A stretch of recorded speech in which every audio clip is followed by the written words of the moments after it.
Hello दोस्तों, कैसे हैं आप लोग। एक और कॉमिक्स दुश्मन कानून का में आपका स्वागत है। इंस्पेक्टर स्टील की शुरुआती दिनों की ये कॉमिक्स थी। रोबोकॉप कह सकते हो आप। रोबोकॉप की कॉपी है इंद्र और स्टील दोनों। और मनोज कॉमिक्स का इंद्र बड़ा अच्छा कैरेक्टर था। अपराध की दलदल जिसमें पनपते हैं अपराधी, लेकिन इस दलदल में पनपने वाला हर अपराधी जानता है कि ना तो अपराध की उम्र लंबी होती है ना अपराधी की। इसलिए बहुत से अपराधी जल्दी ही अपराध से किनारा कर लेते हैं, लेकिन कुछ अपराधी ऐसे भी होते हैं जो जुर्म की इस दलदल में सदा डूबे रहना चाहते हैं। सदा ही ऐसा ही अपराधी बन जाता है। धाय धाय धाय दुश्मन कानून का तुमने अपने लिए खुद सजा चुनी है सदमा खान।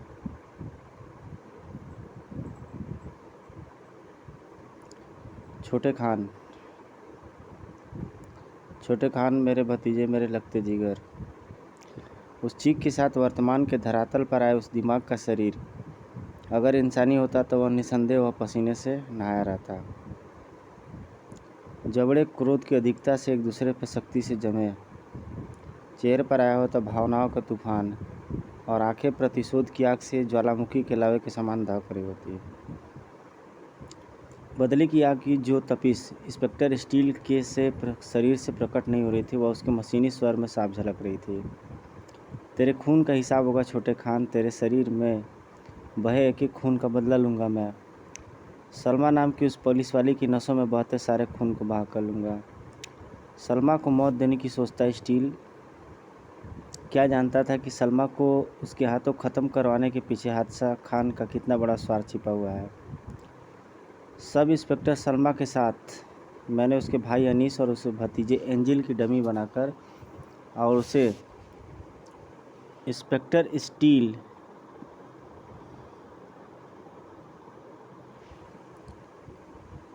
की ठीक आंखों के सामने खाई में धकेलकर स्टील के लिए वह हादसा सेट किया जिसने उसकी याददाश्त छीन ली।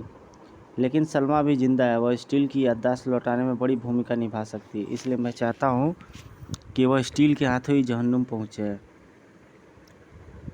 जबकि हादसा खान अपने बाकी बचे हुए शिकार पुलिस कमिश्नर की ज़िंदगी को एक हादसा बनाएगा। हादसा खान फिल्मी दुनिया का एक कुशल डमी मेकर था। किसी की तरह डमी बनाने मास्टर हादसा खान अपने काम में कितना दक्ष था, इसका पता इसी बात से लगाया जा सकता था कि बॉलीवुड से हॉलीवुड तक उसके नाम के चर्चे थे। बहुत सी फिल्में ऐसी थी जिन्होंने अकेले हादसा खान की डमी मेकिंग के कमाल की बदौलत बॉक्स ऑफिस पर अपनी सफलता के झंडे गाड़े थे। करोड़ों का मुनाफा हुआ था, लेकिन सिर्फ फिल्म बनाने वाले को, डमी बनाने वाले हादसा खान को थोड़ी सी कीमत के सिवा कुछ नहीं मिला। इस बात से क्षुब्ध होकर उसने खुद फिल्म बनाने का फैसला कर लिया। अपने जीवन की सारी कमाई और लाखों रुपए का कर्ज लेकर हादसा ने बनाई वह हॉरर फिल्म हादसा। हादसा खान ने अपनी कला का हर रंग उगड़ दिया था उस फिल्म में, तभी उसे अपनी इस फिल्म की सफलता का पूरा भरोसा था। लेकिन उसके सारे विश्वास पर, उसके सारे सपनों पर पानी फेर दिया हादसा खान के पहले शो में हुए उस हादसे ने। हादसा भारत की सबसे अधिक डरावनी फिल्म घोषित, देखकर 8 मरे 40 बेहोश, सैकड़ों फिल्म देखकर भागे। हादसा फिल्म देखते ही लोगों की हृदय गति रुक जाने से मौत। प्रशासन ने हादसा फिल्म को बैन किया और उसी के साथ बैन लग गया हादसा खान की किस्मत पर। लाख कोशिशों के बाद अपनी फिल्म को दोबारा रिलीज ना करवा पाया। उस हादसे ने उसको बर्बाद कर दिया। फिल्मी दुनिया के सारे रास्ते उसके लिए बंद हो गए। अब उसके लिए एक ही दुनिया बचा था, अपराध की दुनिया का। लेकिन वह रास्ता इतना आसान न था, क्योंकि उस पर मौजूद था अपराध और अपराधियों को कानून का पाठ पढ़ाने वाला वह पहाड़, इंस्पेक्टर स्टील। घटनाओं को हादसों में तब्दील करने की अपनी काबिलियत और अपनी कला के बल पर वह अपराध के रास्ते पर चल पड़ा। लेकिन हादसा खान जानता था कि अपने रास्ते में स्टील को कैसे हटाया जा सकता था। हादसे की सहायता से अनीस, एंजिल, सलमा अपने बनाने और चाहने वालों को अपनी आंखों से खाई में देखा था स्टील ने गिरते हुए। स्टील के इंसानी दिमाग के लिए इससे बड़ा और क्या हादसा हो सकता था। और वह हादसा सिर्फ स्टील के साथ ही नहीं, कानून के साथ भी घटा था कि कानून का वह सबसे अजीब शाहकार, वह फर्ज की मशीन, वह सुपर कॉप अपनी याददाश्त खो चुका था और कानून के रखवाले से बन गया था दुश्मन कानून का, जिसे रोकने आ पहुंची सब इंस्पेक्टर सलमा, पर वह भी स्टील के अपराध की तरफ बढ़ते कदमों को नहीं रोक पाई। फौलाद की उस दीवार पर बेकार गई सलमा द्वारा चलाई गई गोलियां, लेकिन इंस्पेक्टर स्टील की तरह सलमा की गोलियों से हादसा खान का प्यारा बेटा सदमा खान नहीं बच पाया। सदमा खान को घायल करने में तो सफल हो गई थी,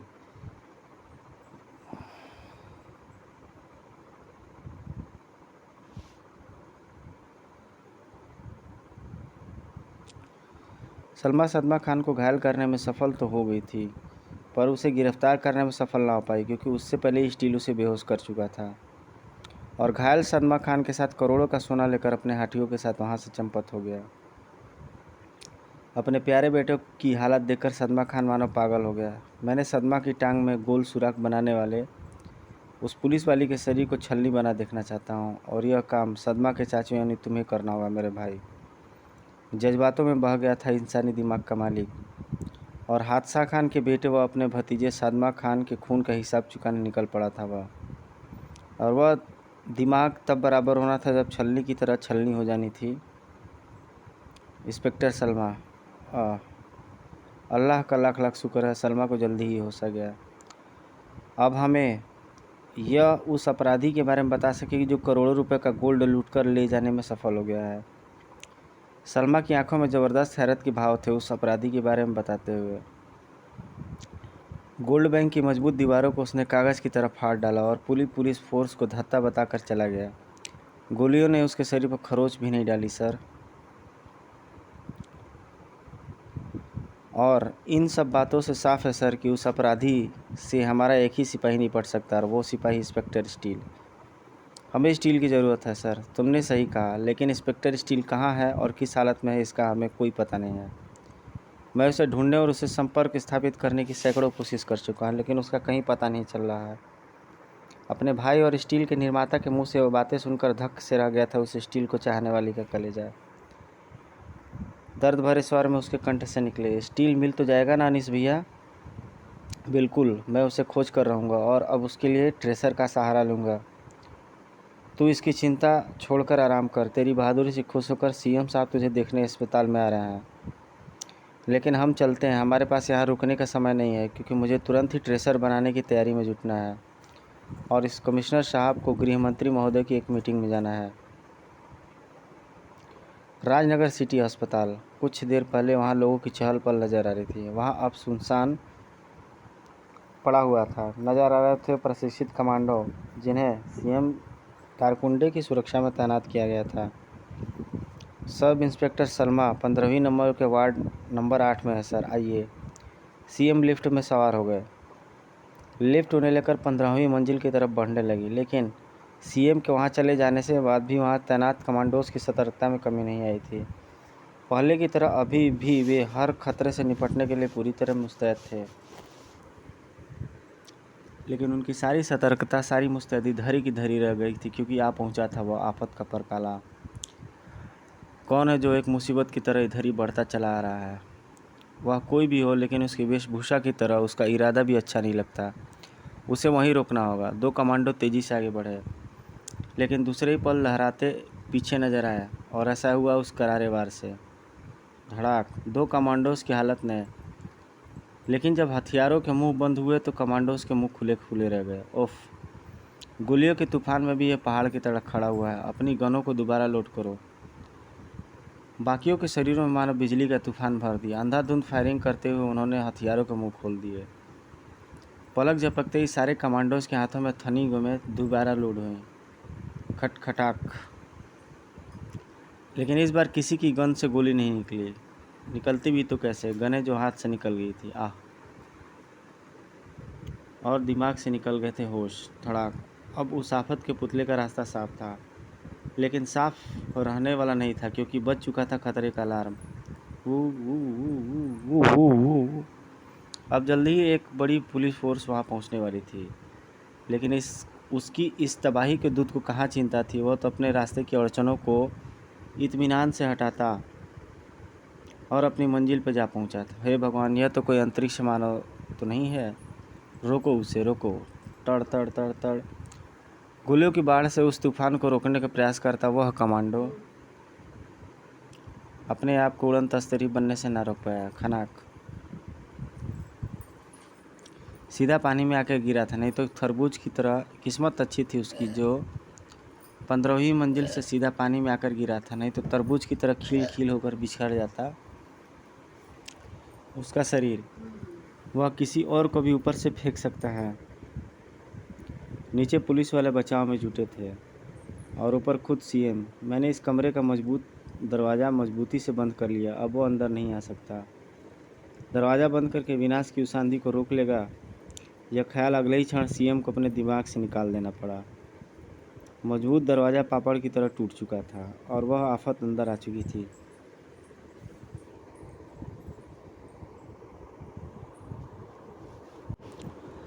मजबूत दरवाज़ा पापड़ की तरह टूट चुका था और वह आफत अंदर आ चुकी थी। मम्मा मुझे मत मारो, मैं तुम्हें राशन का कोटा दिला दूंगा, तेल के डिपो अलॉट करा दूंगा, तुम्हारे बच्चों को सबसे बड़ी स्कूल भर्ती में करवा दूंगा। मौत के भय से थर थर काँप उठा था सीएम, लेकिन उसे क्या मालूम था कि वह विनाश उसके लिए नहीं है। सब इंस्पेक्टर सलमा के लिए वहाँ आया था।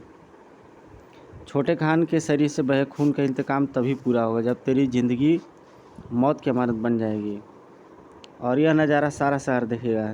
तेरी जान, मेरी जान तो बची, मैं तो भागूं।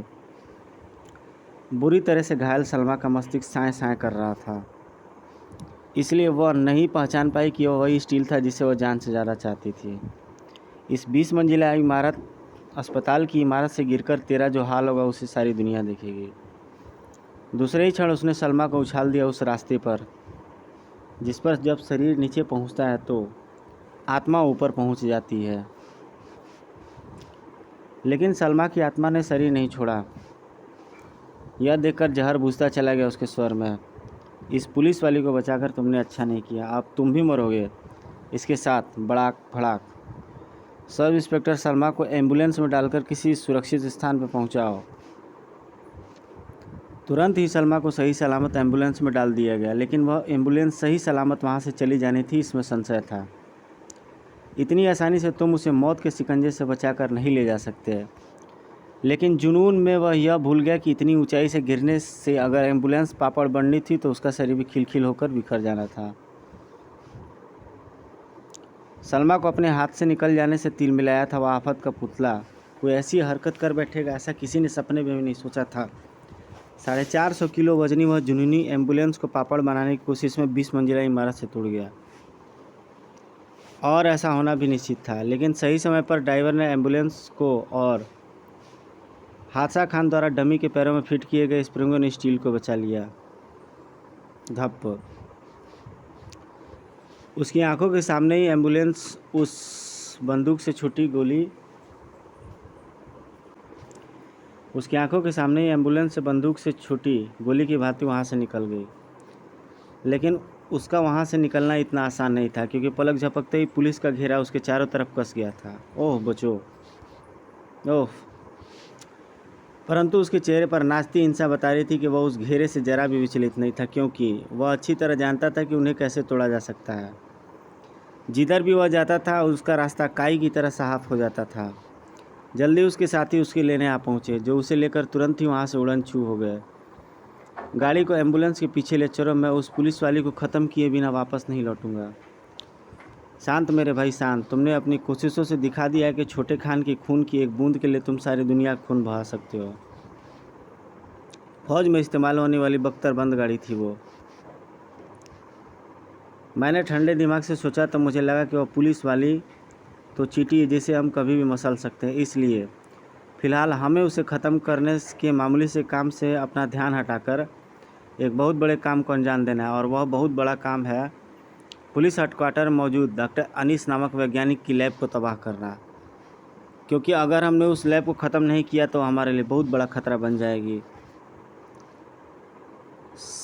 तुम पर खतरा बनने वाली हर चीज़ को मिटा कर रख देगा हादसा खान। शाबाश मेरे भाई, मुझे तुझसे यही उम्मीद थी। अब तेरा निशाना होगा राजनगर पुलिस हेडक्वार्टर, वहाँ जाएगा तू एक नए रूप में। इसे सदा के लिए अपना बनाने का एक ही तरीका है, पुलिस हेडक्वार्टर मौजूद अनीस की लैब में रखे कंप्यूटर्स और यंत्रों की मदद से अनीस स्टील को ठीक भी कर सकता है और हमेशा के लिए बेकार भी। इसलिए सबसे पहले उस लैब को स्टील से नष्ट करवाने की योजना है मेरे। उसके बाद सलमा और अनीस को तो मैं जब चाहूँ ख़त्म कर दूंगा, जैसे पुलिस कमिश्नर को ख़त्म किया है।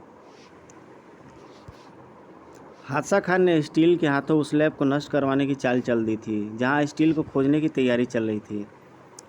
काफ़ी मेहनत के बाद मैंने यह ट्रेसर बना लिया। यह मुझे बताएगा कि स्टील इस समय कहाँ है, क्योंकि जैसे ही स्टील इसके रेंज में आएगा, इस पर लगी यह रेड लाइट एक हल्की सी आवाज़ करती हुई जल उठेगी। अरे ये तो जलने की लगी, इसका मतलब स्टील यहीं कहीं आसपास है। डॉक्टर अनीस के उस यंत्र ने सही बताया था, स्टील उसके आस ही पास था, लेकिन हादसा खान की कला ने उसे और एक अनोखे रूप का शक्ल दे दिया था, और विध्वंसकारी शाहकार के रूप में। हट जाओ मेरे रास्ते से। रुकावटें गंधारी पुलिस वालों के रूप में या बंद दरवाजे के रूप में उसके लिए कोई मायने नहीं रखती थी।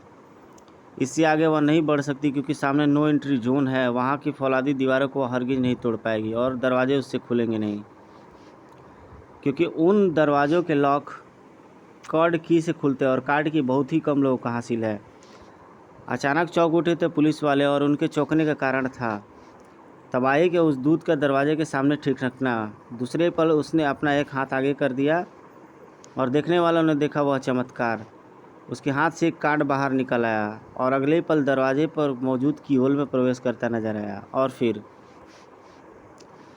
भड़ाक से खुल गया दरवाज़ा। Oh no! यह अनोखी बात तो तुरंत सब इंस्पेक्टर सलमा तक पहुंचानी चाहिए। शान से चहलकदमी करती वह नो एंट्री जोन में प्रवेश करती चली गई। ट्रेसर पर नज़र जमाए डॉक्टर अनीस का ध्यान उन पंजाबों ने अपनी तरफ खींचा। पहले से तेज़ आवाज़, ट्रेसर की तेज़ होती लाइट और बढ़ती आवाज़ें बता रही है कि जो कदम इधर बढ़ रहे हैं मेरे यार कहीं हैं। मुझे खुद लैब का दरवाज़ा खोलकर उसका पिक पिक पिक पिक पिक पिक पिक स्वागत करना चाहिए। आह! भड़ाक! अनीस को खोल पाने से पहले ही दरवाज़ा भड़ाक से खुला और उसके चेहरे से टकराया। अगले पल वह बेहोश होकर के गिरा। बेहोश होने की वजह से स्टील को देखने के तरसता अनिल उसे देख नहीं पाया, और स्टील ने उसे देखने की ज़रूरत नहीं समझी, क्योंकि वह वहाँ देखने नहीं बल्कि उसकी वर्षों की मेहनत को मिट्टी में मिलाने आया था। पिक पिक पिक पिक पिक तबाह कर रहा था उस जगह को जहाँ उससे नया जीवन मिला था, जहाँ से उसकी उस नई ज़िंदगी की शुरुआत हुई थी, जो अब हादसा खान के हाथों की कठपुतली बन गई थी। अपने उस काम को कुछ ही मिनटों में अंजाम देकर वहाँ से निकल गया वह तबाही को दूत। पिक पिक पिक पिक पिक पिक सलमा जब वहाँ पहुँची तो उसे बर्बादी के सिवा और कुछ नहीं मिला। उठिए अनीस भैया, उठिए और देखिए इस तबाही के मंजर को।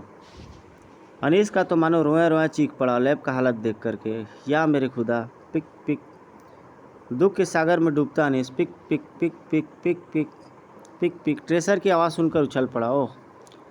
पलक झपकने से पहले उसका सारा दुख दूर हो गया। बिजली की तेज़ी को मात करता हुआ ट्रेसर की ओर झपटा और चीखा। यह ट्रेसर अभी भी स्टील को ट्रेस कर रहा है। वह धीरे धीरे हमसे दूर जा रहा है। वह एक बार हमसे दूर चला जाए, उससे पहले हमें उस तक पहुंचना होगा। सलमा, आओ। हिरण की तरह कुलांचे भरते दोनों वहां से बाहर निकल गए। एक पल बाद ही दोनों एक जीप में बैठे हुए हवा से बातें कर रहे थे। ट्रेसर की आवाज़ धीरे धीरे बढ़ती जा रही है, इसका मतलब हम स्टील के पीछे और तेज चलाओ। सलमा, जीप के आगे बढ़ने के साथ साथ ट्रेसर की आवाज़ भी बढ़ती जा रही थी। उस समय तो आवाज़ और भी ज़्यादा तेज़ हो गई जब सामने नजर आई वह बख्तरबंद वैन। ट्रेसर की बढ़ती आवाज़ बता रही है कि सलमा की स्टील उस बख्तरबंद वैन में है। उसे ओवरटेक करो सलमा। स्टील सचमुच उस वैन में मौजूद था, उनकी मौत के रूप में। हमारे सबसे बड़े दुश्मन हमारा पीछा कर रहे हैं मेरे भाई। वे हमारे पास पहुंच जाए उससे पहले उन्हें खुदा के पास भेजकर अड्डे पर पहुंचो। वैन एक झटके के साथ रुकी और विनाश दूत को वहां छोड़कर एक बार फिर आगे बढ़ गई। पुलिस से वह निपट सकता है, मगर हम नहीं, इसलिए फ़िलहाल उसे यहाँ छोड़कर जाना पड़ रहा है। अपना काम करके वह अड्डे पर पहुँच ही जाएगा। अचानक सलमा को भी अपनी जीप रोक देनी पड़ी, क्योंकि उसके ठीक सामने सड़क पर खड़ी थी वह तबाही। वह सामने क्या मुसीबत है? ट्रेसर की आवाज़ बढ़ रही है, इसका मतलब स्टील हमारे बिल्कुल आसपास है, लेकिन कहाँ? यही आपकी लैब की तबाही का जिम्मेदार है अनीस भैया, मैं इसे नहीं छोड़ूंगी। रबड़ की पुतली के समान जीप से उछली सलमा। लेकिन उस तक पहुंच न पाई। हवा में ही उससे आ टकराई। उस फौलादी हाथ ने उसे वापस भेज दिया। उफ, फौलाद की तरह इसका शरीर। शारीरिक लड़ाई में से हराने की सोचना बेवकूफ़ी होगी। मुझे दिमाग की लड़ाई लड़नी होगी और इसके लिए इस पेट्रोल टैंक में छेद करना होगा। संयोग से सड़क की ढलान भी उधर ही है, इसलिए पेट्रोल यहाँ से बहकर सीधा मेरी तरफ बढ़ती उस आफत की पुतली के पैरों के नीचे पहुँचेगा। दूसरे ही क्षण उसने अपनी सर्विस रिवॉल्वर निकालकर झोंक दिए। वह फायर धाएँ धाएँ जो पेट्रोल के संपर्क में आते ही ज्वाला बन गई और ज्वाला से वह बच नहीं पाई। उसके शरीर पर मौजूद रबड़ और प्लास्टिक से बनी डमी ने पलक झपकने से पहले ही आग पकड़ ली। दूसरे ही पल वह आफत की पुतली आग की पुतली बनी नजर आई। आखिर मैंने इसे ख़त्म कर ही दिया भैया।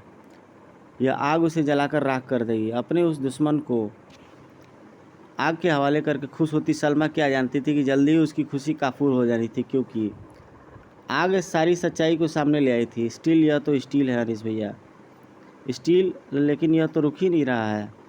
ये तो हमें मारने के लिए अभी भी आगे बढ़ रहा है। स्टील रुको, पहचानो मुझे, मैं तुम्हारा दोस्त अनुस हूँ। स्टील रोक लो अपने कदम। स्टील को रोकने के लिए बुरी तरह से चीखते सलमा और सनीस क्या जानते थे कि इस समय स्टील के दिमाग में जो बात भरी थी वह यह थी कि वे दोनों उसके सबसे बड़े दुश्मन थे जिन्हें उन्हें ख़त्म करना था। और वह जीप को उधर धक्का दे चुका था जिधर थी खाई, जिसकी गहराइयों में गुम होने जा रहा था अनीस और सलमा का जीवन। और ऐसा हो रहा था उस स्टील की वजह से जो अपनी जान से भी ज़्यादा उन्हें प्यार करता था। ओह, जो स्टील कल तक सलमा और अनीस के शरीर पर खरोच आई नहीं देख सकता था, वह आज उनकी मौत आती देख रहा था। ओफ, जल्दी ही हादसा खान के अड्डे पर जा पहुंचा हुआ। मैं जानता था कि तू उन दोनों को मौत देकर जल्दी ही वापस लौटेगा। आ मेरे भाई, आकर मेरे गले लग जा। जवाब में स्टील के मुंह से जो शब्द निकले वो बम के धमाके से कम नहीं थे। कानून को अपने गले से बहुत लगा चुका हादसा खान अब उन्हें अपने गले लगा। तभी वहाँ पहुँचे पुलिस पार्टी के साथ सलमा और अनीस। गदर खान का जो रंग तूने स्टील के दिमाग पर चढ़ाया था वह इसकी याददाश्त वापस आने से उतर चुका है हादसा खान, और यह समझ चुका है कि यह तेरा भाई नहीं इंस्पेक्टर स्टील है। तेरा सेट किया हादसा कुदरत के सामने मात खा गया है खान। इसे कुदरत का बेमिसाल कमाल ही कहेंगे कि उसने स्टील के रूप में एक बार फिर वैसा ही हादसा ला दिया जो उसकी याददाश्त जाने का सबब बना था, क्योंकि उस हादसे में उसकी आंखों के सामने ही वे 3 शख्स मौत के मुंह में चले गए थे जिन्हें वह सबसे ज़्यादा चाहता था। लेकिन इस बार हादसे में वह दिमाग उन्हें खोना नहीं चाहता था। सलमा, अनीस, वह सही समय पर जागृत हो गया और उसने उन्हें बचा लिया जो उसके अपने थे। और दिमाग को अपने दुश्मनों को पहचानने में भला क्या देर लगती। ओह, मेरी खो गई याददाश्त का फ़ायदा उठाकर मुझे कानून का दुश्मन बना दिया हादसा खान ने। उसने उन्हें बचा लिया जो उसके अपने थे। स्टील की याददाश्त ने उसका साथ जरूर छोड़ दिया था, लेकिन उसके कैमरे अभी भी उसके साथ थे जो उसके सामने आई हर चीज़ को रिकॉर्ड करते हैं। इसकी वजह से उसने सारी स्थिति को जानना और यहाँ तक पहुँचना ज़्यादा मुश्किल काम नहीं था। हादसा खान तक पहुँचने के बाद तुम्हें से कोई वापस नहीं जाएगा। तुम सबकी ज़िंदगियों के साथ घटेगा एक भयानक हादसा। अगर इंसान पूरी तरह सतर्क और सावधान रहे तो बड़े से बड़े हादसे को टाला जा सकता है। स्टील की एक ही वार ने हादसा खान के होश फाख्ता कर दिए। फिर पुलिस पार्टी ने सभी को गिरफ्तार कर लिया, जबकि कानून का वह सच्चा रखवाला शर्मिंदगी की गिरफ्त में गिरफ्तार था। हादसा खान के हाथ की कठपुतली बनकर मैंने जो पाप किया है मुझे भी इसकी सज़ा मिलनी चाहिए। सदा कानून की धाराओं पर चलने वाला यह भूल गया कि मनुष्य की किसी भी धारा में मनुष्य का वह कृत्य अपराध नहीं है जब उसने किया हो, जब वह अपने पूरे होशोवास में न हो। पिछली सभी बातों को एक हादसा समझकर भूल जा मेरे दोस्त। तो गाइस, ये कॉमिक्स कैसी लगी आप प्लीज़ लाइक, सब्सक्राइब, शेयर और कमेंट करके ज़रूर बनाइएगा दोस्तों। मेरा चैनल मोनेटाइज होने के बहुत करीब में है। आप लोग का दुलार, प्यार और आपका सहयोग चाहिए दोस्तों। आपके लिए मैं ऐसी वीडियो लाऊंगा, वीडियो बनाऊंगा जो कि आप कहोगे कि हाँ, इसने एक वीडियो बनाया है एक पीस। तो दोस्तों, मिलते हैं आपसे नेक्स्ट वीडियो में। Till then take care, goodbye, thank you very much.